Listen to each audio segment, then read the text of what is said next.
মুক্তজীবন আনন্দ, আমি হাম্বি, আমি ছায়ানট, আমি হিন্দু।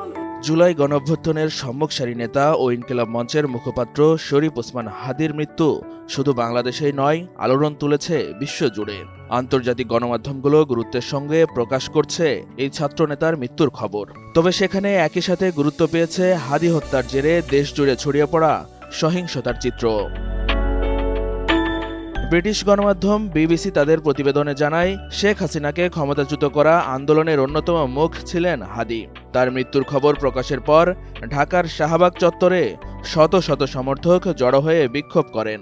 এক পর্যায়ে প্রথম আলো ও ডেইলি স্টার পত্রিকার কার্যালয়েও হামলার ঘটনা ঘটে, যা তুলে ধরে বিবিসি।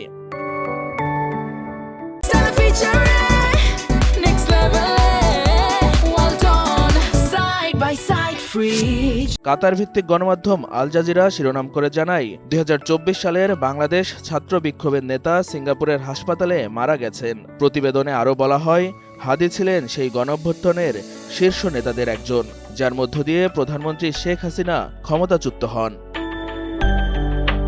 মার্কিন বার্তা সংস্থা অ্যাসোসিয়েটেড প্রেস এপি হাদীকে ২০২৪ সালের রাজনৈতিক অভ্যুত্থানের এক বিখ্যাত কর্মী হিসাবে উল্লেখ করেছেন।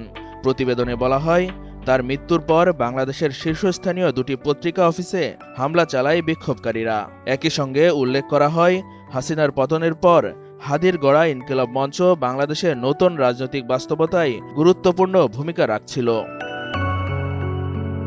এপির তথ্যের ভিত্তিতে একই শিরোনামে সংবাদ প্রকাশ করেছে ওয়াশিংটন পোস্ট। তারা জানায়, হাদীর মৃত্যুতে অন্তর্বর্তী সরকার শনিবার একদিনের জাতীয় শোক ঘোষণা করেছে।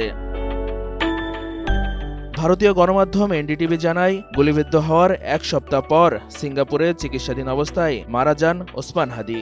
প্রতিবেদনে আরও উল্লেখ করা হয়, হত্যাকারীদের ধরতে অন্তর্বর্তী সরকার ৫০ লাখ টাকা পুরস্কার ঘোষণা করেছে। পাকিস্তানের জিও টিভি শিরোনামে জানায়, বাংলাদেশের ছাত্রনেতা শরীফ ওসমান হাদী সিঙ্গাপুরের হাসপাতালে মারা গেছেন, যা দেশটির রাজনীতিতে বড় প্রভাব ফেলতে পারে। বিশ্বজুড়ে আরও অনেক আন্তর্জাতিক গণমাধ্যম তাদের প্রতিবেদনে হাদীর মৃত্যু, জুলাই অভ্যুত্থান এবং আসন্ন জাতীয় নির্বাচনকে একসঙ্গে বিশ্লেষণ করেছে। বিশ্লেষকদের মতে, হাদীর মৃত্যু বাংলাদেশের রাজনৈতিক পরিস্থিতিকে নতুন এক সন্ধিক্ষণে নিয়ে যাবে। সেই সাথে দেশের প্রথম সারির দুটি গণমাধ্যম অফিস ভাঙচুরের ঘটনা তুলে ধরেও নিরাপত্তা ইস্যুকে প্রশ্নবিদ্ধ করেছে তারা।